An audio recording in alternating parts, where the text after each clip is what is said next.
Namaku Abu Muhammad Abdullah Yosef. Setelah menyelesaikan tugas saya di Royal Air Force, saya meninggalkan Inggris pada tahun 1976 untuk bekerja di negara Muslim. Saya lahir di Inggris setelah Perang Dunia Kedua. Keluarga saya adalah Katolik. Ayah saya asalnya adalah seorang Metodis. Ia masuk Katolik ketika menikah dengan ibuku. Kami dibesarkan dalam keluarga agama yang ketat dan bahkan saya bisa paham saat misa dalam bahasa Latin sebelum aku bisa membaca dan menulis dalam bahasa Inggris. Agama adalah salah satu mata pelajaran favorit saya di sekolah. Aku melakukannya dengan baik. Pada saat aku berumur 11 tahun, aku mendapat beasiswa ke sekolah asrama yang dijalankan oleh imam Jesuit, dan orang tua saya berharap bahwa mereka akan memiliki seorang imam dalam keluarga, impian setiap orang tua Katolik. Namun di sekolah, saya mulai memperhatikan inkonsistensi antara apa yang diajarkan dalam pelajaran agama Katolik dan apa yang diajarkan di kelas sejarah. Ketika saya mulai mempertanyakan guru tentang perbedaan dalam sejarah dan pelajaran agama, saya diberitahu bahwa saya hanya belajar sejarah sebagai subjek untuk lulus ujian, tetapi dengan agama. Saya harus memiliki iman. Pada waktu itu ada perubahan paus. Paus Pius XXII meninggal pada tahun 1958 dan Paus Yohanes XXIII terpilih sebagai penggantinya. Umat Katolik mengajarkan bahwa paus adalah manusia sempurna atau tidak ada salah, namun aturan yang dibuat sering berubah atau diperbarui oleh setiap ada paus baru. Rasanya tidak masuk akal bagi saya bahwa beberapa hal harus diubah jika paus sebelumnya tidak mampu membuat kesalahan.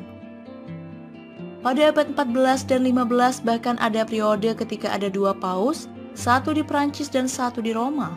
Masing-masing dari paus tersebut bertentangan dan terus-menerus menetapkan peraturan terhadap satu sama lain. Bahkan pernah terjadi waktu yang sangat singkat ada 3 paus, bagaimana 2 atau bahkan 3 paus bisa menjadi sempurna jika mereka terus-terus memerintah terhadap satu sama lain? Semakin saya belajar, semakin saya menjadi gelisah. Saya mempertanyakan segalanya, jika memang sesuatu itu benar seharusnya mudah untuk dijelaskan. Para guru menjadi lebih frustasi dengan pertanyaan saya dan akhirnya mereka memukuli saya dengan tongkat karena mereka tidak bisa memberikan jawaban yang tepat. Berulang kali, saya diberitahu saya hanya harus memiliki iman. Suatu kali setelah dipukuli, saya lari dan ketika saya tiba di rumah, saya dipukuli lagi oleh ayah saya karena saya meninggalkan sekolah. Dia bersikeras bahwa saya harus kembali, tapi aku mengatakan kepadanya bahwa aku bertekad bahwa jika dia membawa saya kembali, saya akan melarikan diri lagi. Tidak ada pilihan bagi saya selain meninggalkan sekolah dan pergi ke sekolah normal. Semua waktu itu saya masih di rumah. Saya diminta untuk ke gereja dengan seluruh keluarga saya, tapi hati saya tidak lagi merasa hadir di dalamnya. Pada saat itu, aku menjadi agnostis, tidak yakin akan keyakinan saya dan merasakan bahwa agama ini tidak benar. Segera setelah aku bisa meninggalkan rumah, saya bergabung dengan Royal Air Force ketika saya berusia 15 tahun dan tidak pergi ke gereja pada waktu itu. Saya bertemu dengan seorang gadis yang akan menjadi istri pada masa depan. Ketika saya pergi ke rumahnya berlibur dengan kakaknya, aku tidak pernah tahu seorang muslim sebelum waktu itu. Keluarganya memiliki gereja Skotlandia atau gereja Protestan. Kami memutuskan untuk tidak mengadakan pernikahan di gereja, tetapi karena di bawah tekanan dari ayahnya, kami akhirnya mengunjungi pejabat gereja secara bersama-sama. Pejabat itu bertanya tentang keyakinan saya dan saya benar-benar jujur ungkapan ketidakpercayaan terhadap agama yang saya anut.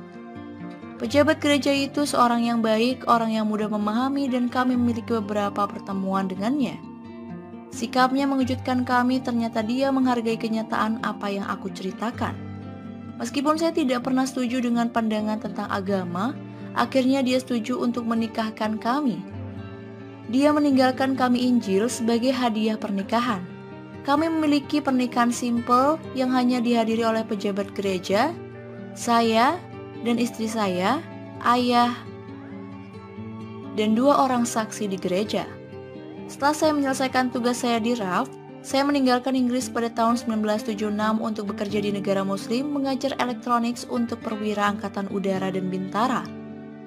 Aku tidak pernah tahu seorang muslim sebelum waktu itu, dan saat itu aku pun hanya punya pandangan sendiri tentang agama Islam ini. Perilaku para siswa benar-benar membuat saya terkesan. Mereka tidak pernah sholat, bahkan bisa dibilang umumnya mereka tidak mencerminkan seorang yang memiliki agama. Beberapa dari mereka bahkan penggemar minuman keras dan main perempuan. Kebanyakan dari mereka memiliki sikap agak lesu dalam belajar. Mereka selalu mengatakan siap untuk semua instruksi saya, dan mereka memberi saya kesan bahwa mereka tidak benar-benar harus bekerja keras. Filosofi mereka adalah apapun bisa dilakukan. Saya mulai membaca Quran karena dua alasan. Pertama, saya ingin menjadi seorang instruktur yang baik dan berharap bahwa jika saya bisa masuk ke dalam pola pikir siswa, maka saya akan mendapatkan poin sehingga saya dapat mengerti mereka dengan lebih baik dan mudah-mudahan menanamkan dalam diri mereka lebih antusias untuk studi mereka. Dan kedua, saya ingin membuktikan bahwa agama Islam pun adalah agama yang salah. Setelah siswa menemukan bahwa saya sedang membaca Quran, salah seorang siswa membawa seorang syekh ke kelas untuk berbicara dengan saya. Kami memiliki beberapa diskusi rinci, dan ia mempertanyakan saya tentang keyakinan saya. Pada akhir dari salah satu pembicaraan kami, syekh berkata kepada saya, "Yang Anda yakini itulah pemahaman seorang muslim. Anda hanya belum tahu itu." Saya semakin penasaran dan beberapa bulan seterusnya saya terus membaca Al-Quran. Dan semakin saya membaca, semakin saya terkesan oleh logika, konsistensi dan kemurnian Islam, dan semakin cinta dengan agama ini.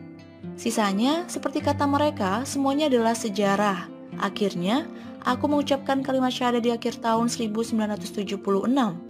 Begitulah perjalananku menuju Islam, agama yang sesuai dengan sejarah. Namaku Abu Muhammad Abdullah Yosef. Setelah menyelesaikan tugas saya di Royal Air Force, saya meninggalkan Inggris pada tahun 1976 untuk bekerja di negara Muslim. Saya lahir di Inggris setelah Perang Dunia Kedua. Keluarga saya adalah Katolik. Ayah saya asalnya adalah seorang Metodis. Ia masuk Katolik ketika menikah dengan ibuku. Kami dibesarkan dalam keluarga agama yang ketat dan bahkan saya bisa paham saat misa dalam bahasa Latin sebelum aku bisa membaca dan menulis dalam bahasa Inggris. Agama adalah salah satu mata pelajaran favorit saya di sekolah. Aku melakukannya dengan baik. Pada saat aku berumur 11 tahun, aku mendapat beasiswa ke sekolah asrama yang dijalankan oleh imam Jesuit, dan orang tua saya berharap bahwa mereka akan memiliki seorang imam dalam keluarga, impian setiap orang tua Katolik. Namun di sekolah, saya mulai memperhatikan inkonsistensi antara apa yang diajarkan dalam pelajaran agama Katolik dan apa yang diajarkan di kelas sejarah. Ketika saya mulai mempertanyakan guru tentang perbedaan dalam sejarah dan pelajaran agama, saya diberitahu bahwa saya hanya belajar sejarah sebagai subjek untuk lulus ujian, tetapi dengan agama. Saya harus memiliki iman. Pada waktu itu ada perubahan paus. Paus Pius XXII meninggal pada tahun 1958 dan Paus Yohanes XXIII terpilih sebagai penggantinya. Umat Katolik mengajarkan bahwa paus adalah manusia sempurna atau tidak ada salah, namun aturan yang dibuat sering berubah atau diperbarui oleh setiap ada paus baru. Rasanya tidak masuk akal bagi saya bahwa beberapa hal harus diubah jika paus sebelumnya tidak mampu membuat kesalahan. Pada abad 14 dan 15 bahkan ada periode ketika ada dua paus, satu di Prancis dan satu di Roma. Masing-masing dari paus tersebut bertentangan dan terus-menerus menetapkan peraturan terhadap satu sama lain. Bahkan pernah terjadi waktu yang sangat singkat ada 3 paus. Bagaimana 2 atau bahkan 3 paus bisa menjadi sempurna jika mereka terus-terus memerintah terhadap satu sama lain? Semakin saya belajar, semakin saya menjadi gelisah. Saya mempertanyakan segalanya. Jika memang sesuatu itu benar, seharusnya mudah untuk dijelaskan. Para guru menjadi lebih frustasi dengan pertanyaan saya dan akhirnya mereka memukuli saya dengan tongkat karena mereka tidak bisa memberikan jawaban yang tepat. Berulang kali, saya diberitahu saya hanya harus memiliki iman. Suatu kali setelah dipukuli, saya lari dan ketika saya tiba di rumah, saya dipukuli lagi oleh ayah saya karena saya meninggalkan sekolah. Dia bersikeras bahwa saya harus kembali, tapi aku mengatakan kepadanya bahwa aku bertekad bahwa jika dia membawa saya kembali, saya akan melarikan diri lagi. Tidak ada pilihan bagi saya selain meninggalkan sekolah dan pergi ke sekolah normal. Semua waktu itu saya masih di rumah. Saya diminta untuk ke gereja dengan seluruh keluarga saya, tapi hati saya tidak lagi merasa hadir di dalamnya. Pada saat itu, aku menjadi agnostis, tidak yakin akan keyakinan saya dan merasakan bahwa agama ini tidak benar. Segera setelah aku bisa meninggalkan rumah, saya bergabung dengan Royal Air Force ketika saya berusia 15 tahun dan tidak pergi ke gereja pada waktu itu. Saya bertemu dengan seorang gadis yang akan menjadi istri pada masa depan. Ketika saya pergi ke rumahnya berlibur dengan kakaknya, aku tidak pernah tahu seorang muslim sebelum waktu itu. Keluarganya memiliki gereja Skotlandia atau gereja Protestan.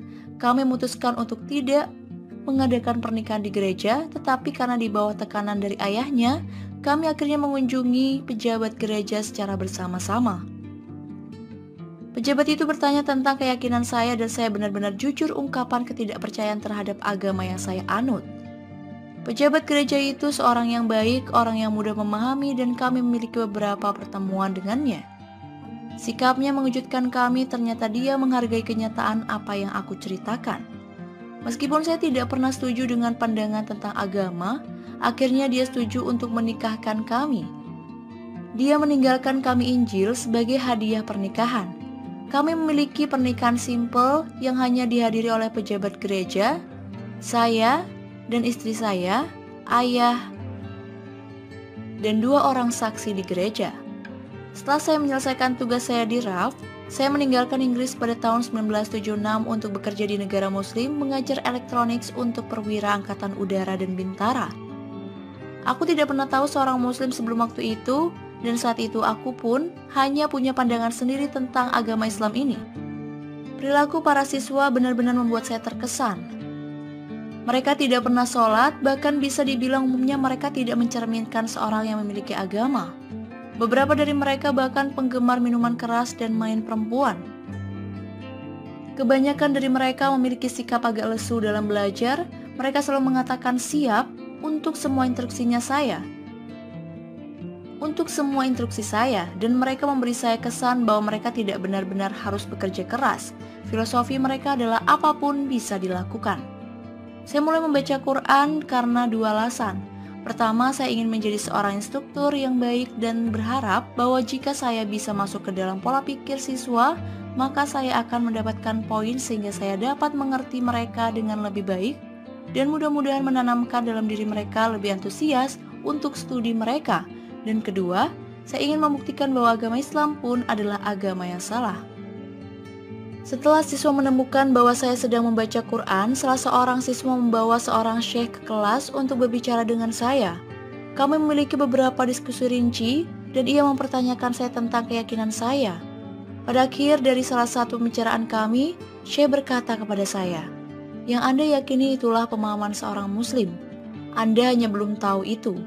Saya semakin penasaran dan beberapa bulan seterusnya, saya terus membaca Al-Quran.